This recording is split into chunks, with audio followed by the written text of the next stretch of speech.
So I was talking about the comfort zone in my last video, and I wanted to double down on that topic because you guys may have heard. So I currently work at an investment bank, right? I'm not gonna say which one. I don't want to dox myself, but I've had interviews in the past with like bigger banks or hedge funds. So the most notable interview that I had was with Citadel. If you guys haven't heard of Citadel, I mean you're living under a rock, but it's one of the biggest hedge funds out there, the most famous ones. Ken Griffin is like the owner. Um, it's like the Goldman Sachs of hedge funds. It's like the gold standard. If you've got that on your resume, all doors are open for you for the rest of your life, pretty much. So I had an interview with that fund. Didn't do very well. I got eliminated in round two. I've now applied for another position. Like this previous interview was 3 years ago. But one guy on my team actually did the same interview and he got it and he went to work there. And he works there as a quant researcher, and he probably makes bank by now because it's been 4 years. He joined as a quant developer at first. He now works as a quant researcher. And I remember what my manager said when he left. He was like, if you make it in that kind of place. So our bank is pretty chill, right? It's kind of a chill place. It's not like super aggressive like most other banks.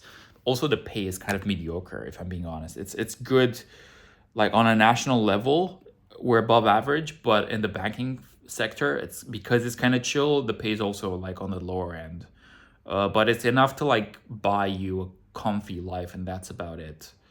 But you're not gonna be making strides in your wealth very fast, and that's kind of the life that I lived for many years. I knew I wasn't gonna buy a home anytime soon, but I also knew I was gonna have a lot of free time, so I picked that trade off. Anyway, my manager said when this guy left, he was like, yeah, if you make it in that kind of a place, you're making the big bucks. Like that's where you make the big bucks. But it's best to stick with the devil you know. It's better to stick with the devil you know. Those were his exact words. And I remember thinking to myself, those are the words of a coward. Like the truth is, guys, the reason I even ended up working in quant and joining a bank as a quant, I left home when I was 19 to go study abroad. I first fucked up and went to a very low level university. Within the first week, I realized even the teachers there didn't know what they were doing. So I asked around until I found the transfer option to a better university in the same town, in the same city. So I had to take a test. Nobody offered me that. Like I had to fight for it. Within 3 years, I was at a pretty good university. I thought I can do even better. So I applied for a master's at like a top 5 university globally. And I thought, that I'm set for life at this point. I've got like a good name on my university. So I pretty much got headhunted for this job, and I got like one of the better jobs that were available with that headhunter. I got trained as well. And that should have been a stepping stone. I should have kept going with like the uncomfortable like displacements that I had been doing. But I got comfortable and I wanted to live my life a little bit. I was in my mid-20s, hadn't had a lot of experience dating, had a long-term girlfriend early on. So I thought, this is my chance to make up for lost time in that area of my life, in that apartment. And that ended up being 8 years. 8 years of me kind of like, all I did was I kept myself afloat enough to where like I did get the promotions that you normally get. I did get the pay rises that you normally get. And I did 1 or 2 interviews. One of them was at Citadel. But I didn't prepare for it very well because I didn't actually want to start working hard when I was 27. I thought there's still more life to be lived. And I was right. I don't regret it. But I always knew I was going to end up in a place where I'd have to make up for lost time. And this idea that, just don't take any risks.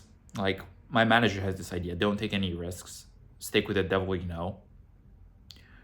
That's how you end up mediocre. That's how you end up, 30-something year old with like that doesn't even own a home, especially in this economy. People who are mediocre that you work with will try to tell you to not take the risks that they're too scared to take. This guy, my manager, I love him, but like, listen, let's be real. He's been living in the same country his entire life.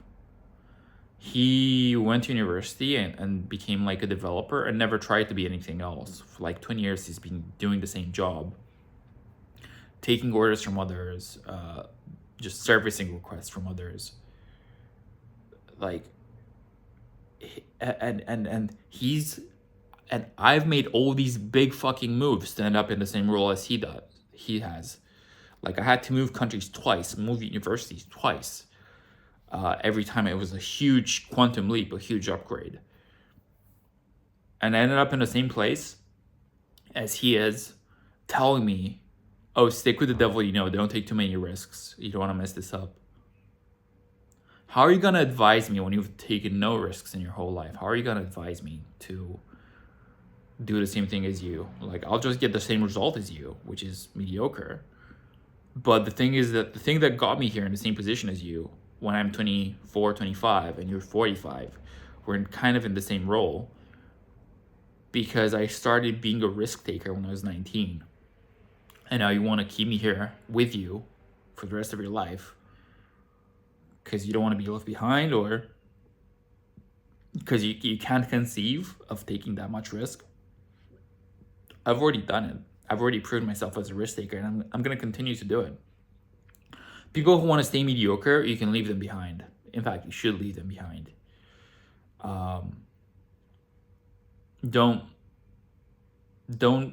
cut your own wings because the people around you don't have them. Anyway, that's enough for this video. I'll see you guys in the next one.